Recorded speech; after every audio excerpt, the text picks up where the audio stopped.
You're at the store on a warm afternoon, and there's a whole crate of cantaloupes by the door. Tan ones, green ones, some with rough netting, some smooth. $4–5 each. You pick one up, you give it a squeeze, maybe a knock, and truthfully, you're guessing. You have no idea which one is any good, so you take the one that looks about right, you bring it home, and you set it on the counter. 2 days later, you cut it open, and the inside is pale. Not that deep, glowing orange you were hoping for. You take a bite, and it's hard, watery. There's no perfume to it, no sweetness. It tastes like a cold, wet cucumber. For dollars. And most of it ends up in the compost, because nobody wants a second bite. Now, I want you to stop and think about that for a moment. Here's the truth of it. There's no luck in picking a good cantaloupe. There never was. There was a day when nearly every woman in this country could walk up to a pile of melons at a roadside stand and choose the sweetest one there, without cutting a single one open. Not by luck, by knowing what to look for, what to smell for, and what to feel for. They had a small handful of tests. Not one of them is hard. Not one of them costs a thing. And you can learn every one of them in the next few minutes, and never carry home a bland, hard cantaloupe again. My name is Samuel Fisher. I'm Amish, and I farm here in Lancaster County, Pennsylvania. If you were here last time, you'll remember we talked about how the old folks pick a sweet watermelon. Well, a cantaloupe tells its story a little differently. A watermelon hides its ripeness on the inside. A cantaloupe wears it right out in the open, on the skin, at the stem, and best of all, in the smell. I'm going to walk you through the 6 tests my wife's family used at their produce stand. The stem scar, the netting, the color, the smell, the give, and the weight. Do these 6 on any melon in any store, and you'll know before you ever pay for it whether you're carrying home a sweet one or a sad one. One quick word before we start. There's far more of these old methods than fits in one video, so I've gathered them in one place, linked below. For the folks who want the long version, I won't mention it again. Now, let me show you how the old folks picked their cantaloupes. Turn the cantaloupe over and look at the end where it was joined to the vine. This one spot tells you more than anything else. On a ripe cantaloupe, you'll see a smooth, slightly sunken, round scar, like a little belly button. That means the melon came off the vine all on its own, when it was good and ready. The old folks called it a full slip. When a cantaloupe is truly ripe, the vine lets go by itself, with the gentlest tug. Nobody had to cut it. That's the melon you want. Now look for the opposite.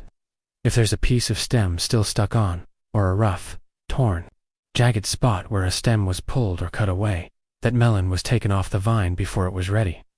It never got the vine's blessing. Inside it'll be pale and hard. Put it back.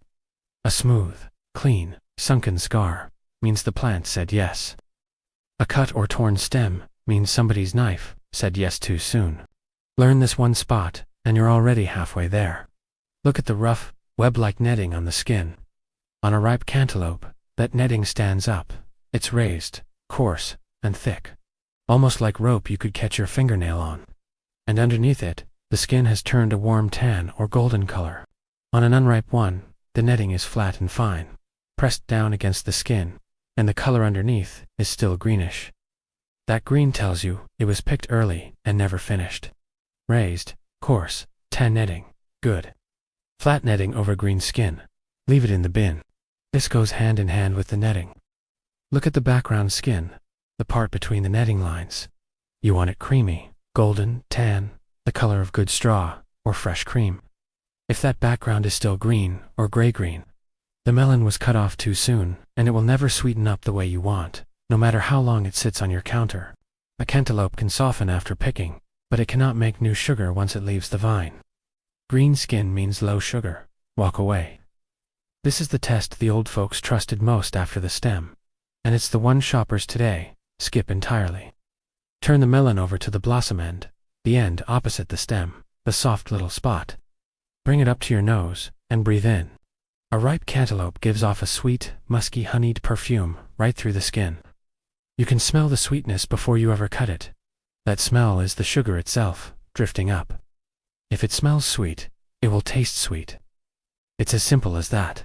If you smell nothing at all, no perfume, just cold skin, that melon isn't ready. And if it smells sharp, sour, or a little like alcohol, it's gone too far the other way, overripe, starting to ferment inside. You want that clean, sweet, musky honey smell. That one's begging to be taken home. Press your thumb gently on that same blossom end, opposite the stem. Not hard, just a soft press. A ripe cantaloupe gives just slightly there, the way a ripe pear gives at the neck. That little softness means the flesh inside is tender and juicy. Rock hard, with no give at all. Unripe, put it back. But if it presses in soft and mushy, or feels wet and sunken, it's overripe and breaking down inside. You're after that small, tender give, soft, but not sunken. Every home has little leaks, food that spoils, money that slips out without anyone noticing. On this channel, and in our community linked below, my wife and I help you find those leaks and close them, the old way, one at a time. The link's in the description, whenever you're ready. Pick your cantaloupe up. Then pick up another one about the same size, and heft them both in your hands. A ripe cantaloupe should feel heavier than it looks, because it's full of juice and sugar. A melon that feels light and airy for its size has lost its water, or never filled out properly on the vine.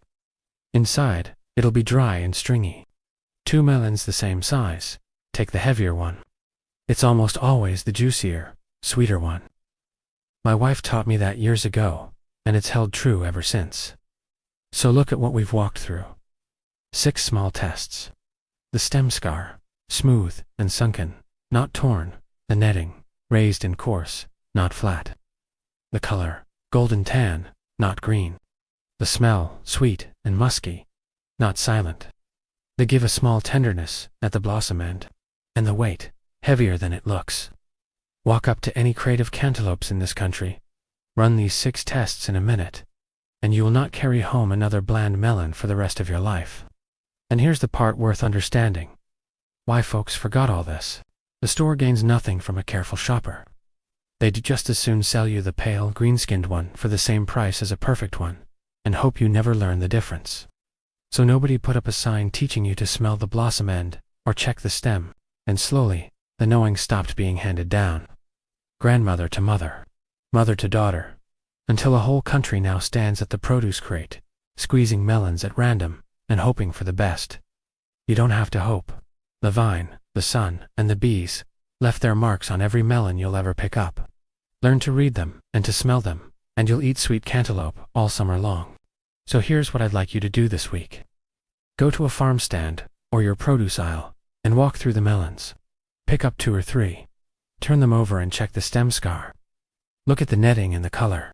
Bring each one to your nose, and breathe in. Feel the give, heft the weight. Then take home the best one. Cut it open, and let your family taste the difference, that deep orange honey-sweet flesh, the way a cantaloupe was always meant to taste.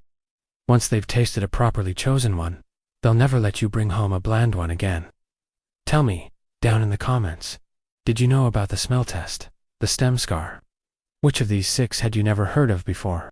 And if your mother or grandmother had her own way of choosing a melon at the market, share it below. Those little family tricks are exactly what gets lost when nobody writes them down. I read every single one. Next time, we'll stay right here at the produce stand, because I'm going to show you the old way to pick sweet corn. How to know, without ever peeling back a single husk, which ears are milk sweet, and which ones are tough and starchy. The store folks won't like it, but you'll never bring home a bad ear again. Until then, check the stem, trust your nose. And remember that a ripe melon will always tell you the truth, if you only know how to listen for it.